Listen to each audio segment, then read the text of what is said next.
Hello students, welcome to Shri Shyam Shikshan Sansthan online classes. आज mathematics के इस लेक्चर में हम डिस्कशन करेंगे हायर कैलकुलस की हमारी सेकंड यूनिट डिफरेंशिएबिलिटी के बारे में, अवकलनीयता। आज हमारा अवकलनीयता का फर्स्ट लेक्चर है। अवकलनीयता का हमारा फर्स्ट लेक्चर है, यूनिट नंबर सेकंड का फर्स्ट पार्ट डिफरेंशिएबिलिटी, अवकलनीयता पर डिस्कशन करेंगे। ठीक है स्टूडेंट्स, जो बीएससी सेकेंड ईयर और बीएससी बीएड सेकेंड ईयर में लगता है। अवकलनीयता वाला टॉपिक जो है स्टूडेंट्स, अवकलन के बारे में हमने फर्स्ट ईयर में भी पढ़ा है और अवकलन के बारे में हमने 12th में भी पढ़ा है। अवकलन के रूल हमें पता है क्या होते हैं। दो फंक्शन दे के उनके मल्टीप्लिकेशन का अवकलन करना हो तो उसका फॉर्मूला हमें पता है। डेरिवेटिव की जो 16-17 स्टैंडर्ड फॉर्मूले होते हैं उनके बारे में भी हमने पढ़ा है।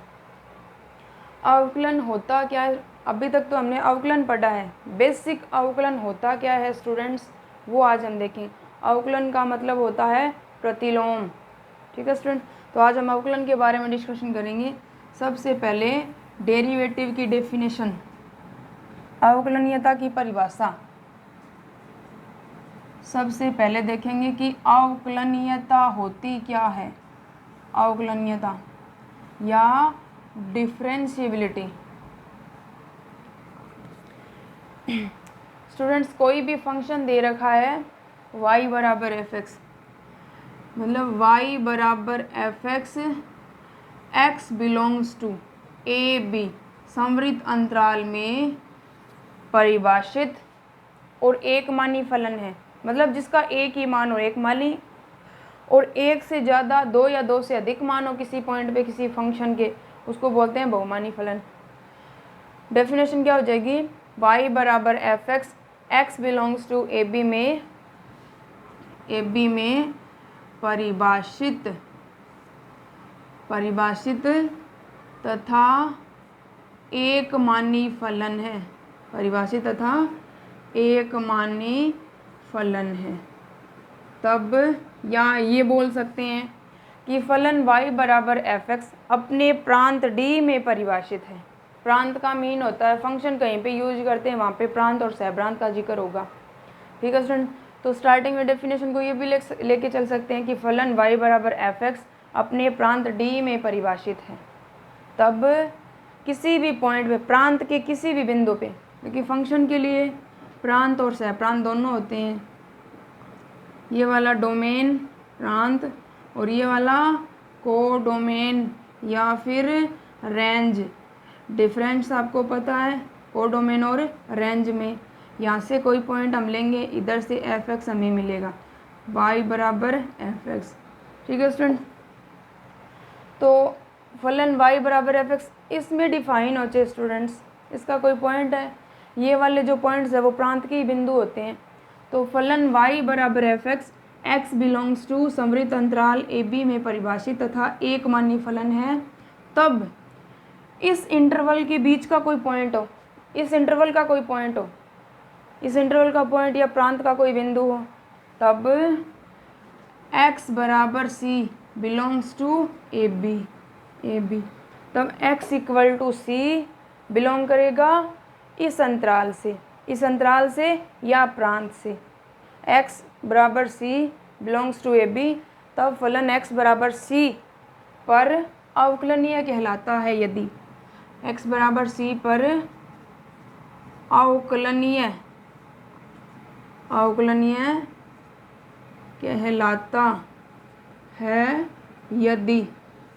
कहलाता है यदि limit x tends to c f x minus f c upon x minus c unique रूप से, अद्वितीय रूप से विद्यमान हो। मतलब इसका जो मान है वो क्या आना चाहिए, एक पर्टिकुलर मान आना चाहिए, एक यूनिक मान आना चाहिए। Limit x tends to c f x minus f c upon x minus c अद्वितीय रूप से क्या हो, विद्यमान हो।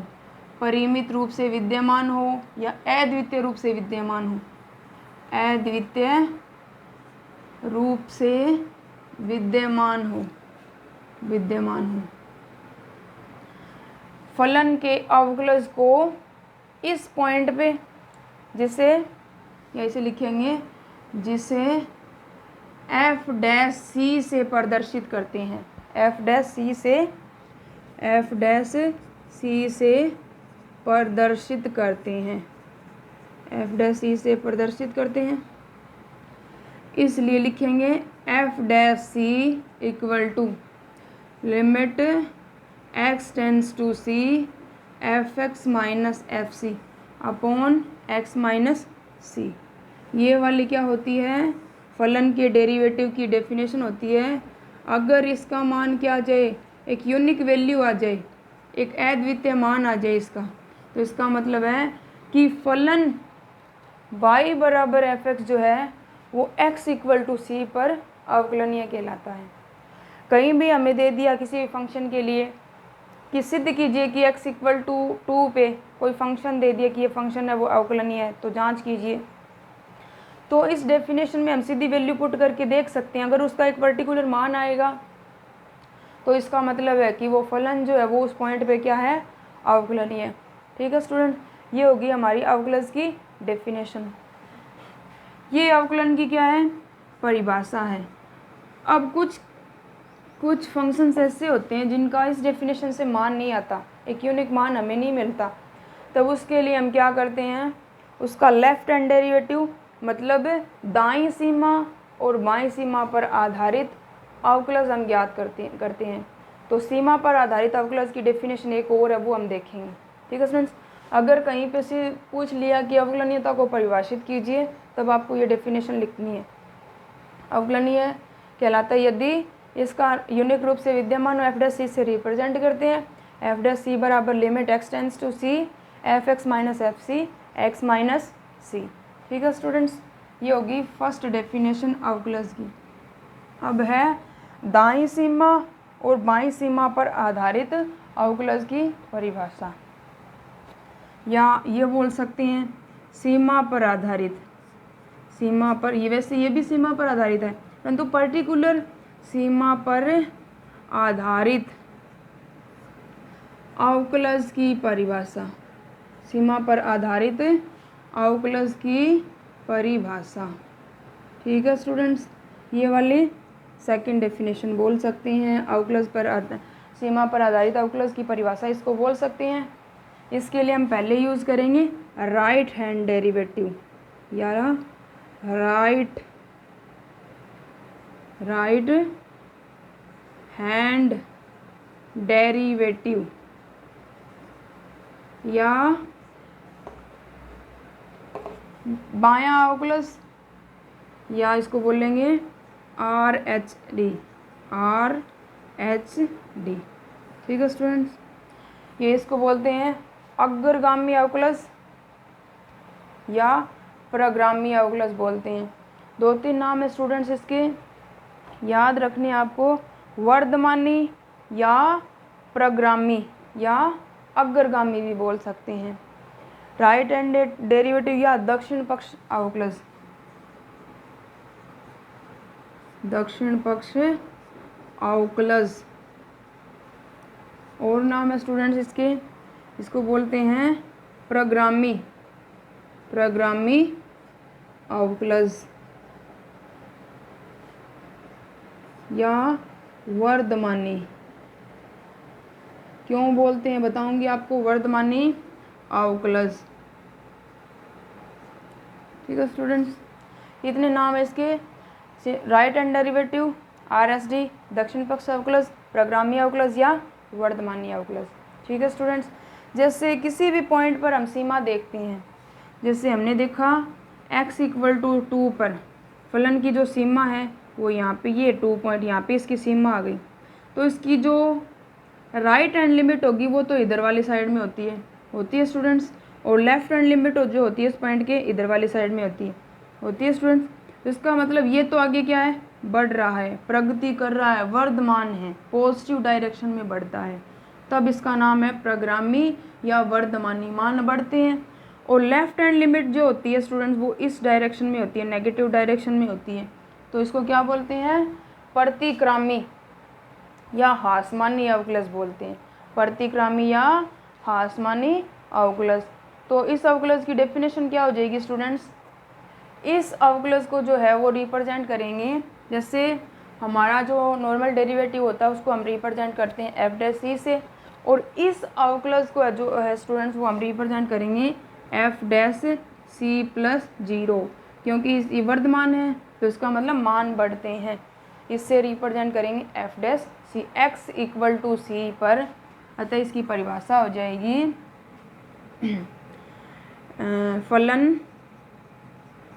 फलन y बराबर f x, x belongs to a b में परिभाषित तथा एक मानी फलन है, तब x इक्वल टू सी पर एफ एक्स का एक्स इक्वल टू सी पर एफ एक्स का दक्षिण आर एच डी विद्यमान होगा यदि फलन इस इंटरवल में परिभाषित और एक मानी फलन है, तब x इक्वल टू, या ये नहीं बोलते एक मानी फलन, ये लिख सकते हैं इसके लिए कि y बराबर f x, x belongs to a b में परिभाषित फलन है, परिभाषित है तभी डेरिवेटिव विद्यमान होगा, तब x इक्वल टू सी पर एफ एक्स का राइट हैंड डेरिवेटिव विद्यमान होगा यदि रिप्रेजेंट करेंगे, अभी बताया एफ डैश सी से, f dash c plus zero से विद्यमान होगा यदि f dash c plus zero बराबर limit x tends to c, students इसमें लिखेंगे h टेंस टू जीरो, इसमें लिखेंगे limit h tends to zero f c plus h minus f c upon h not equal to zero. ये वाली क्या होती है स्टूडेंट, h का मान क्या होगा यहाँ पर जीरो से बड़ा होगा h का मान हमेशा ही क्या होगा, जीरो से बड़ा होगा। ठीक है students, f dash c plus zero से रिप्रेजेंट करते हैं, ये हो गया फलन का राइट हैंड डेरिवेटिव। ठीक है स्टूडेंट्स, अब है आगे वाला सेकंड, इसको बोलते हैं लेफ्ट हैंड डेरिवेटिव या LHD या दक्षिण पक्ष अवकलज हो गया। अब की बार इसको बोलेंगे वाम पक्ष अवकलज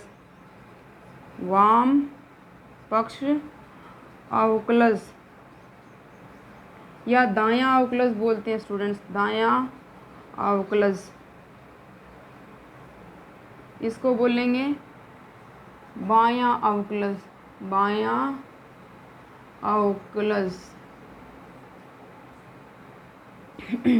अवकलज प्रग्रामी है, ये हो जाएगा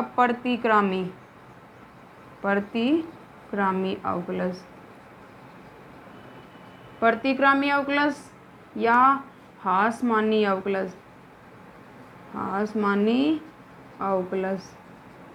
ये नाम हो गए स्टूडेंट, इसी के अकॉर्डिंग इसके नाम हो गए। इसको रिप्रेजेंट करेंगे f dash c minus zero पे। Derivative right and left hand derivative की जो डेफिनेशन है वो इसी के अकॉर्डिंग बन जाएगी कि फलन y बराबर f x, x belongs to इस इंटरवल में डिफाइन है, परिभाषित है, तब x इक्वल टू सी पर एफ एक्स का लेफ्ट हैंड डेरिवेटिव विद्यमान होगा यदि f dash c minus zero equal to limit h tends to zero f c minus h minus f c upon minus h. इसमें positive h, इसमें negative h. ठीक है students, ये वाली हो गई हमारे पास लेफ्ट हैंड डेरिवेटिव की डेफिनेशन। ठीक है स्टूडेंट्स, इसके इक्वल में हम ये वाला लिख सकते हैं या limit x tends to c positive c plus zero f x minus f c upon x minus c, और इसके इक्वल में हम लिख सकते हैं limit x tends to negative sign c plus 0 या f x minus f c upon x minus c. ठीक है स्टूडेंट्स, ये वाली डेफिनेशन होगी हमारे पास है। ये हो गई राइट हैंड डेरिवेटिव की और ये वाली होगी लेफ्ट हैंड डेरिवेटिव की। ठीक है स्टूडेंट्स, अब क्या करेंगे, एच का मान यहाँ पे नेगेटिव साइन है परंतु एच का मान ग्रेटर देन 0 ही रहेगा, एच के बराबर 0 के बराबर नहीं हो सकता एच का मान। एच का मान क्या रहेगा, ग्रेटर देन 0। जैसे एच का मान 1 है, 2 है, 3 है, इससे रहेगा ग्रेटर देन 0। यहाँ पे भी एच का मान ग्रेटर देन 0, नेगेटिव साइन है नीचे। Left hand derivative, right hand derivative, तो डेरिवेटिव के आधार पर लेफ्ट हैंड डेरिवेटिव और राइट हैंड डेरिवेटिव के आधार पर जो अवकलज की डेफिनेशन है वो क्या बन जाएगी, यदि अब इन दोनों, ये तो लेफ्ट हैंड डेरिवेटिव की डेफिनेशन है, ये राइट हैंड डेरिवेटिव की डेफिनेशन है और ये अवकलज की परिभाषा है। डिफाइन कीजिए, अवकलनीयता को परिभाषित कीजिए, तो आपको ऊपर वाली डेफिनेशन लिखनी है। अगर परिभाषा आ जाए राइट हैंड डेरिवेटिव की तो ये लिखनी है, लेफ्ट हैंड डेरिवेटिव की तो ये लिखनी है। ठीक है स्टूडेंट्स, अब देखिए left hand derivative right hand derivative दोनों की डेफिनेशन है। अब इनके आधार पर अवकलज की परिभाषा क्या हो जाएगी, यहाँ पे अवकलज की डेफिनेशन हो जाएगी इनके आधार पे, ऊपर वाली नोट कर ली होगी। तो अवकलज की परिभाषा हो जाएगी हमारी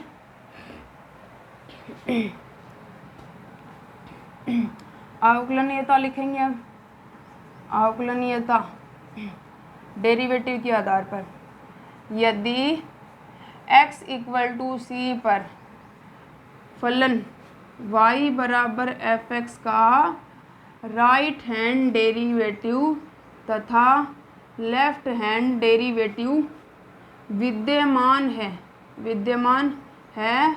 तब फलन एफ एक्स या y बराबर f x x equal to c पर अवकलनीय होगा यदि राइट हैंड डेरिवेटिव बराबर हो लेफ्ट हैंड डेरिवेटिव की।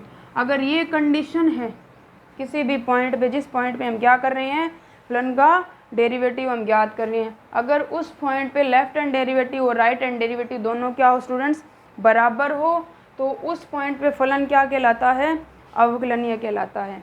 ठीक है स्टूडेंट्स, तो अवकलन की डेफिनेशन आपको पता चल गई। दक्षिण पक्ष अवकलज और वाम पक्ष अवकलज के मान क्या होने चाहिए, उस पॉइंट पे बराबर होना चाहिए, तो उस पॉइंट पे फलन क्या कहलाता है, अवकलनीय कहलाता है। तो अवकलनीयता की जांच के लिए कुछ में डेफिनेशन यूज करेंगे। फर्स्ट डेफिनेशन अवकलनीयता की मैंने आपको बताई थी, एफ डैश सी बराबर limit x tends to c f x minus f c upon x minus c. ये वाली डेफिनेशन यूज करेंगे कुछ क्वेश्चंस में लेफ्ट हैंड डेरिवेटिव राइट। वैसे नॉर्मली हम क्या करेंगे, जैसे बड़े क्वेश्चन हमारे पास आ गए तो वहाँ पे हम राइट हैंड डेरिवेटिव फाइंड करेंगे और लेफ्ट हैंड डेरिवेटिव फाइंड करेंगे। अगर दोनों के मान क्या आ जाए, एक दूसरे के बराबर आ जाए, तो उस कंडीशन में क्या हो जाएगा, फलन x इक्वल टू सी पर अवकलनीय हो जाएगा। ठीक है स्टूडेंट्स, तो ये होगी हमारी अवकलनीयता की परिभाषा। बहुत अच्छी तरह से मैंने एक्सप्लेन कर दी है, पढ़ोगे तो समझ में आ जाएगी। अब आगे है कुछ स्टैंडर्ड फंक्शन हैं जो अवकलनीय ही होते हैं। कुछ स्टैंडर्ड फंक्शन है स्टूडेंट्स जो अवकलनीय ही होते हैं। अगर हमारे पास कहीं पे वो फंक्शन आते हैं तो हम सीधा लिखेंगे कि ये क्या है, अवकलनीय फलन है। ठीक है स्टूडेंट्स, 2013 में आया है पहला फंक्शन अचर फलन, 2013 में आया है, 1.5 नंबर में क्वेश्चन आया हुआ है। The constant function f x equal to k प्रत्येक एक्स बिलोंग्स टू आर के लिए डिफरेंशिएबल एवरीवेयर, मतलब कांस्टेंट फलन है। पहला एग्जाम्पल है छोटे ये एग्जाम्पल नंबर फर्स्ट है कांस्टेंट फंक्शन अचर फलन एफ एक्स इक्वल टू के। अचर फलन क्या है हमारे पास है, एफ एक्स इक्वल टू के, एफ एक्स इक्वल टू के इज डिफरेंशिएबल, इज मतलब प्रत्येक किसी भी रियल नंबर के लिए, प्रत्येक वास्तविक संख्या के लिए, F x equal to k प्रत्येक एक्स बिलोंग्स टू आर के लिए प्रत्येक एक्स बिलोंग्स टू आर के लिए अवकलनीय होता है, प्रत्येक एक्स बिलोंग्स टू आर के लिए अवकलनीय होता है। पेपर में ये क्वेश्चन आ जाए, show that f x equal to k प्रत्येक एक्स बिलोंग्स टू आर के लिए अवकलनीय है, तब हमें करके दिखाना पड़ेगा। परंतु अगर कहीं पे हमारे पास फंक्शन आ जाए कि एफ एक्स बराबर क्या है के, कोई कांस्टेंट वैल्यू है, के का मान कुछ भी हो सकता है, तो वो क्या होता है अवकलनीय फलन, उसका left hand derivative right hand derivative क्या होता है, बराबर होता है। चाहे उस फॉर्मूले से आप इसकी वैल्यू फाइंड करके देखो, लेफ्ट हैंड डेरिवेटिव का मान राइट हैंड डेरिवेटिव का मान क्या आएगा, बराबर आएगा, तब भी अवकलनीय फलन कहलाता है। या फिर क्योंकि अवकलज की जैसे हम करें इसको सॉल्यूशन, क्योंकि बाय डेफिनेशन ऑफ डेरिवेटिव, अवकलज की परिभाषा से, अवकलज की परिभाषा से, अवकलज की परिभाषा क्या है हमारे पास से, एफ डैश सी बराबर limit x tends to c f x minus f c बराबर एक्स। अवकलनीय कब होगा, जब इसका मान एक यूनिक वैल्यू आ जाए, एक पर्टिकुलर मान आ जाए, एक मान आ जाए यूनिक, तब ये क्या होगा, अवकलनीय होगा स्टूडेंट। तो इसमें हम वैल्यू पुट करके देख लेते हैं, क्योंकि हमारा फंक्शन है, क्योंकि y बराबर एफ एक्स इक्वल टू हमारा के, जहाँ पे x बिलोंग्स टू r, प्रत्येक रियल नंबर के लिए c है वो एक रियल नंबर ही है, कोई कांस्टेंट वैल्यू है, तो यहाँ पे क्या रखेंगे, मान रखेंगे। तो एफ डैश सी का मान देखेंगे, इसी पॉइंट पे देख लेते हैं, c बिलोंग्स टू r, तो एफ डैश सी बराबर limit x tends to c, c पे देख रहे हैं एफ एक्स की जगह एफ एक्स का मान हमारे पास है के, ठीक है स्टूडेंट्स, एफ एक्स का मान क्या हमारे पास के, तो यहाँ से आ जाएगा के एफ सी, कोई भी पॉइंट पुट करो students, f x equal to क्या है के है, और एक्स की जगह क्या रखेंगे सी, एफ सी बराबर भी क्या रहेगा के रहेगा। क्यों रहेगा स्टूडेंट्स के, क्योंकि प्रत्येक सी बिलोंग्स टू आर के लिए यही मान है स्टूडेंट्स, यही मान। एफ एक्स बराबर तो कांस्टेंट वैल्यू के ही है, तो C बिलोंग कर रहा है R से, तो एफ सी बराबर भी क्या आएगा के, तो यहाँ से आ जाएगा के माइनस के अपॉन एक्स माइनस सी, एक्स की एक्स ही रहेगा, प्रत्येक यहाँ पे लिखेंगे प्रत्येक C बिलोंग्स टू R, तो के माइनस के जीरो, ऊपर जीरो तो पूरा जीरो, इसका मतलब एफ डैश सी बराबर limit x tends to c zero upon x minus c, ये मान आ गया इक्वल टू जीरो। तो इसका मीन है कि जीरो एक यूनिक अद्वितीय मान है, जीरो एक यूनिक वैल्यू है, तो एफ डैश सी का मान आ गया जीरो, यूनिक मान आ गया। तो इस कंडीशन में ये फलन क्या हो जाएगा, अवकलनीय, क्योंकि इसके अवकलज का मान क्या है, अद्वितीय है, यूनिक रूप से विद्यमान है। ठीक है स्टूडेंट्स, ये था हमारा अचर फलन का डेरिवेटिव। अचर फलन हमने देखा है, जहाँ पे भी हमारे पास क्या आएगा, अचर फलन आएगा, तो वहाँ पे हम लिखेंगे कि अचर फलन क्या होता है स्टूडेंट्स, अचर फलन डिफरेंशिएबल होता है। कहीं पे भी हमारे पास कांस्टेंट वैल्यू आ जाए, कांस्टेंट फंक्शन आ जाए, ये वाला फंक्शन अगर हमारे पास कहीं पे आता है तो हम बोलेंगे कि फलन क्या है, अवकलनीय है। आगे वाला हमारे पास है 2 नंबर है, मोस्ट इम्पोर्टेंट है, 4-5 जो भी है आपको अच्छी तरह से ये करने हैं।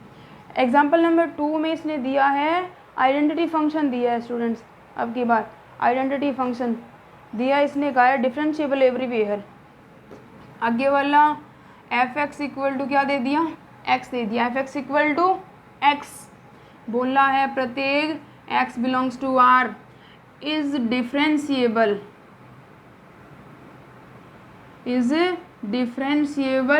एवरीवेयर, प्रत्येक पॉइंट पे, मतलब प्रत्येक x बिलोंग्स टू r, मतलब प्रत्येक वास्तविक मान के लिए फलन क्या है, अवकलनीय है। तो वही अवकलज की डेफिनेशन के आधार पर इसका डेरिवेटिव देखेंगे, तो क्या आ जाएगा डेरिवेटिव इसका, क्योंकि डेफिनेशन ऑफ डेरिवेटिव क्या होती है, एफ डैश सी बराबर limit x tends to c f x minus f c upon x minus c. ठीक है स्टूडेंट्स, प्रत्येक x बिलोंग्स टू r, क्योंकि एफ एक्स इक्वल टू हमारे पास x, समीकरण नंबर 1 मान लिया, f x equal to x है, तो x की जगह मान रखना है, c पे देख रहे हैं तो c रख लेंगे, एफ सी बराबर क्या आएगा c, ये 2 ही मान पुट करने हैं स्टूडेंट्स हमें, तो एफ डैश सी लिखेंगे, प्रत्येक c belongs to real number ही है। एफ डैश सी बराबर आ जाएगा limit x tends to c. F x की जगह क्या रखेंगे स्टूडेंट्स, एफ एक्स की जगह एक्स, एफ सी की जगह सी, एक्स माइनस सी, एक्स माइनस सी, प्रत्येक सी बिलोंग्स टू आर। ठीक है स्टूडेंट्स, तो यहाँ से एफ डैश सी का जो मान है वो आ जाएगा हमारे पास है, ये 1 हो गया। पहले सोल्व करेंगे बाद में लिमिट पुट करेंगे स्टूडेंट्स। पहले क्या करेंगे, अगर हमारा फंक्शन सोल्व होता है तो उसको पहले हम सोल्व करेंगे, बाद में उसमें वैल्यू पुट करेंगे। तो एफ डैश सी बराबर आ गया 1। तो इसका मतलब है कि फलन का अवकलज जो है एफ डैश, फलन का derivative f dash c x equal to c पर क्या है स्टूडेंट्स, विद्यमान है। तो इसका मीन है कि यूनिक रूप से विद्यमान, यूनिक वैल्यू होती है स्टूडेंट्स, अतः ये फलन क्या है, डिफरेंशिएबल एवरीवेयर। तो ये आ गया हमारा दूसरा। अब आगे है ट्रिग्नोमेट्रिकल फंक्शन दे रखा है स्टूडेंट्स। ट्रिग्नोमेट्रिकल फंक्शन है, पहला था कांस्टेंट फलन एफ एक्स इक्वल टू, पहला याद ही रखने हैं, f x equal to constant फलन के प्रत्येक एक्स बिलोंग्स टू आर के लिए डिफरेंशिएबल। दूसरा f x equal to x प्रत्येक एक्स बिलोंग्स टू आर के लिए। अब की बार है हमारा तीसरा फलन, थर्ड है। थर्ड में प्रत्येक नहीं बोल रहा है ट्रिग्नोमेट्रिकल फंक्शन के लिए, कुछ पर्टिकुलर एग्जांपल्स दिए इसने दिया है y बराबर साइन एक्स दिया है, या एफ एक्स इक्वल टू फलन साइन एक्स। अब की बार थर्ड में दिया इसने फंक्शन y बराबर या f x equal to sine x प्रत्येक x बिलोंग्स टू r, प्रत्येक x belongs to r is differentiable,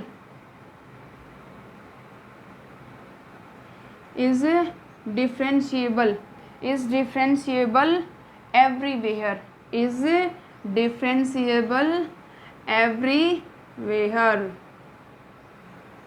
ठीक है स्टूडेंट्स, ये वाली हो गई। अब स्टूडेंट्स ये क्या है, वो तो हमारे क्या थे, छोटे छोटे सिंपल फंक्शन थे। उन फंक्शंस की वैल्यू हमने क्या फाइंड कर ली, उन फंक्शंस की वैल्यू हमने जो हमारी नॉर्मल डेरिवेटिव की डेफिनेशन होती है स्टूडेंट्स, उसके आधार पर हमने ज्ञात कर ली। परंतु ये क्या है, हमारा ट्रिग्नोमेट्रिकल त्रिकोणमितीय फलन है स्टूडेंट्स। पर्टिकुलर त्रिकोणमितीय फलन का डेरिवेटिव हमें पता है क्या होता है, कोस एक्स होता है स्टूडेंट्स। हमें पता है इसका मान क्या आएगा, कोस एक्स आएगा। तो इसका मीन है, क्या मीन है स्टूडेंट्स, इसका मीन है कि इसका left hand derivative right hand derivative दोनों का मान क्या आना चाहिए, बराबर आना चाहिए। और वो मान क्या आएगा, वो कोस एक्स आएगा। कांस्टेंट फलन है ये वाला है, कांस्टेंट का डेरिवेटिव होता है 0, तो इसका मान हमारे पास 0 आया। और ये क्या है, a की घात का है, तो इसका मतलब n x की पावर n-1 वाला फॉर्मूला लगाएंगे तो 1 आ जाएगा, 1 - 1 x की नोट बचेगी, x नोट का मान होता है 0। तो अब की मार ये वाला फंक्शन है स्टूडेंट्स हमारा ट्रिग्नोमेट्रिकल फंक्शन। इस फंक्शन का डेरिवेटिव हम किस आधार पे देखेंगे, लेफ्ट हैंड डेरिवेटिव फाइंड करके देखेंगे, राइट हैंड डेरिवेटिव फाइंड करके देखेंगे। अगर दोनों की वैल्यू क्या आती है, बराबर आती है, एक ही मान आता है दोनों का, तो इसका मीन क्या है, इसका मतलब है कि ये जो फंक्शन है साइन एक्स वो क्या है, डिफरेंशिएबल एवरीवेयर। इसके बारे में क्या करेंगे स्टूडेंट्स, हम मैथमेटिक्स या डिफरेंशिएबिलिटी के सेकंड लेक्चर में डिस्कशन करेंगे। 2-3 एग्जांपल्स और है स्टूडेंट्स, उसके बाद में इसकी मोस्ट इम्पॉर्टेंट थ्योरम है जो 2011 और 2017 में आई हुई है। और यहाँ से एक ये 5 एग्जाम्पल है, साइन एक्स, कोस एक्स है, एक्सपोनेंशियल फंक्शन है, आइडेंटिटी फंक्शन है और कांस्टेंट फंक्शन है। 5 फंक्शन दे रखे हैं, याद ही हो जाते हैं अगर हम इनको पढ़ लेते हैं। तो ये पांचों फंक्शन क्या है, डिफरेंशिएबल एवरीवेयर, प्रत्येक रियल नंबर के लिए क्या है, ये अवकलनीय है। तो ठीक है स्टूडेंट्स, अच्छी तरह से पढ़ लोगी तो आगे वाले पार्ट्स है वो समझ में आ जाएगी। तो नेक्स्ट लेक्चर में हम नेक्स्ट एग्जांपल्स और थ्योरम्स के बारे में डिस्कशन करेंगे। Thank you.